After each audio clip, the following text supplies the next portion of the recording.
Ladies and gentlemen, I don't really know how to start this video. Apart from saying, I'm sorry. And I'm sorry for the lack of uploads, but don't you worry, I'm back for the latest Leeds United transfer news. Let's get into this.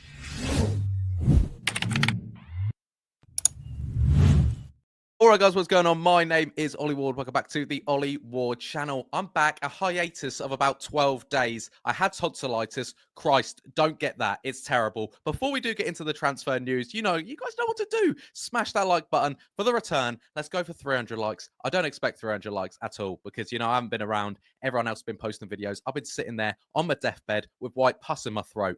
Nothing to do with anything else but tonsillitis. Also, subscribe if you're new as well. We were so close to hitting 20,200. And then obviously subscribers fell off because they're like, where are you, Ollie? And get your comments in. Let me know your thoughts on the latest transfer news. You guys might just have to let me know what's going on because I don't really know what's going on. I haven't really kept myself in the loop. I've got sort of the latest news that's going on. Obviously, Leeds United have signed a player as well. So we'll talk about that. But get your comments in. How are you? Hope you're doing well. Just leave me some nice comments. And as you can tell, my throat is kind of a bit still meh. I'm on the mend, not 100%. Without further ado, let's get into this. So, Leeds United actually have officially signed someone, Jaka Bijol. Obviously, we've spoke about him. I think the last time I'd done a video, we were speaking about him, and it was pretty much confirmed then. And they were waiting for about 2 weeks, and the bloke still hadn't been confirmed. But at 5 o'clock today, Monday the 23rd of June, he has joined from Udinese. He's wearing the shirt, so Leeds United dads will be happy with that one. A lot of those comments are like, I don't believe you until he's got a Leeds shirt on. Well, he's got it on, so shut it. Okay, so he's secured a 5-year deal at Leeds United, the 26-year-old, and reports of around £15 million is the reported fee, then performance-related add-ons, etc. So staying up, he'll get more money. So it's around 22 million euros, but 15 million up front. Leeds United Football Club, that is an absolute steal. Fair play. For a centre-back, obviously I haven't watched him loads. I'm not sitting there watching Italian football week in, week out, but I know he's a good player. What will he bring to Leeds United? I tell you what, him and Joe Rodon at the back, it's going to be exciting. Sorry, Pascal, but move out the way. I'll tell you what, because Jaka Bijol's there now. He's about 6'9". He's not, that's exaggerating, but he's tall. He's good. He'll be an aerial threat. He's a warrior. Hopefully he's a Pontus Jansson type of player. I thought Rasmus Christensen was going to come in and be that Pontus Jansson player. Clearly wasn't, but he looks a warrior. He looks good. And for 15 million on a 5-year deal, looks good for the future, looks good for now, and hopefully Leeds United have got a steal on their hands. But he is the second signing of the summer for Leeds United. I'm very happy with it. Let me know your thoughts in the comments down below. Next up, Leeds United have reached an agreement with Lecce. This is to do with Nikola Krstovic. I wasn't here when we were all speaking about him. He's a striker, centre-forward, got 12 goals last year in 38 games. The fee is around 25 to 26 million euros plus bonuses. There's been a verbal agreement between clubs, but the player's approval is still required. As for now, Krstovic, or is it Krstovic? I don't know how to say it, would like to stay in Italy and listen to more offers. This was according to Fabrizio Romano on his YouTube Live. So we'll have to see how that one goes, because it's a thing where I don't think Daniel Farke and Leeds will like that. The fact that the clubs can agree with it, but the player's gone, I think I'm going to stay here for now and just listen to other offers. We're Leeds United. We're in the Premier League. If you don't want to be with us, just say that. But Leeds United apparently now, according to Sports Witness, who are a bit hit or miss, saying that Leeds United will keep going for this transfer. They want him. They're not going to give up on it. But I don't think it's got anything to do with the money situation. Lecce have agreed the deal of around 25 million euros. But the player wants to stay. So there's not much Leeds United could do apart from maybe a FaceTime call with Daniel Farke saying, yes, sir, would you like to join Leeds United? It's very good here. That's all they can say.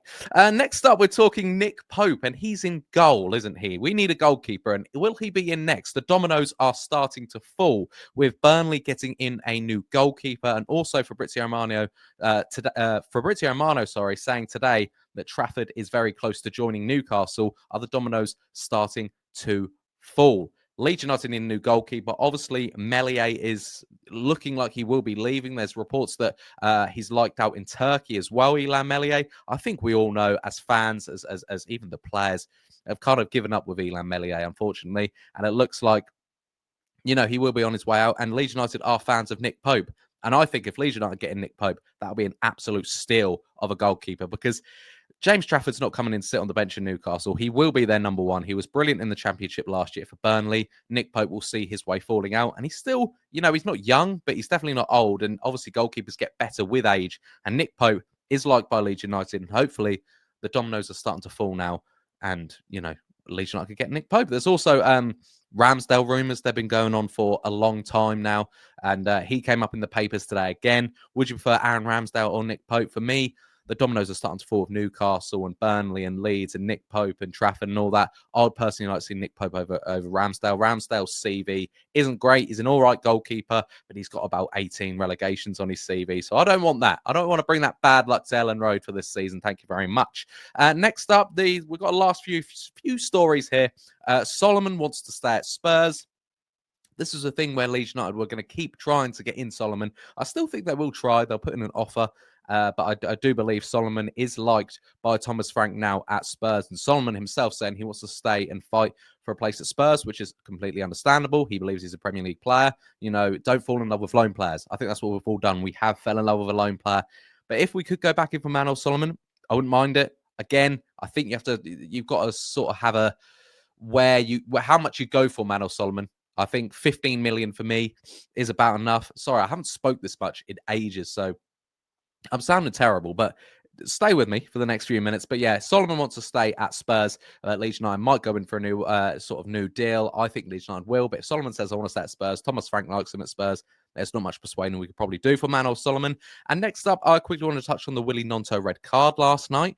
He got a red card in the Italy versus, I can't remember who it was, Italy versus Germany under 21s game. And Gnonto got sent off. It came with a lot of bad hate on Twitter. And it's just disgusting to see, really, especially not even because it's Willy Gnonto, one of our own, just because we're living in the big 2025 and racism and discrimination is still a thing. It's crazy to me, but I hope Willy Gnonto's recovering well. And I don't know, but I saw things that he took off he's gone off social media and things like that just because of a red card. Scary, stupid, whatever. But either way, I hope Willy Gnonto's all right. He didn't play very well last night, but obviously he shouldn't be getting what he got on social media last night. And last but not least, we're talking the Joseph debate. Matteo Joseph is apparently not for sale. We keep seeing these things with Real Betis and Real Betis putting bids and Leeds saying they want higher and stuff. I'm not seeing any concrete evidence, but apparently he's not for sale. And I want the Joseph debate. Let me know in the comments down below. Would you keep Matteo Joseph? I personally would. I don't think he's necessarily ready for Premier League, for being that number 9, but I think he does well off the bench. I think Matteo Joseph will be okay. What do you guys think? Let me know in the comments down below. But like I said, that's it for today, really. I'm just getting the ball rolling again because, as you could tell probably from my voice, I haven't spoke this much in about 2 weeks because I've just been dead in a bed. But either way, guys, be sure to smash that like button, subscribe if you're new, and I will catch you in the next video. Hopefully in the next day or two. I'm going to try and start it up again, but keep supporting me because it means the world, guys. Also, I forgot to say this at the start of the video. I always forget. Get your tickets, yeah, for the Content Creator Cup. If you want to come watch me ball out, play football with all the other content creators, you've got Joe, you've got them all. I can't even list them all. Leeds Lately. I'm on Leeds Lately's team because we're going to win. We're the Peacocks. Get down there right now and buy your tickets. Supposed to say that at the start of the video. I am a terrible content creator. Guys, smash that like button, subscribe if you are new as well, and I'll catch you in the next video. Cheery. Oh.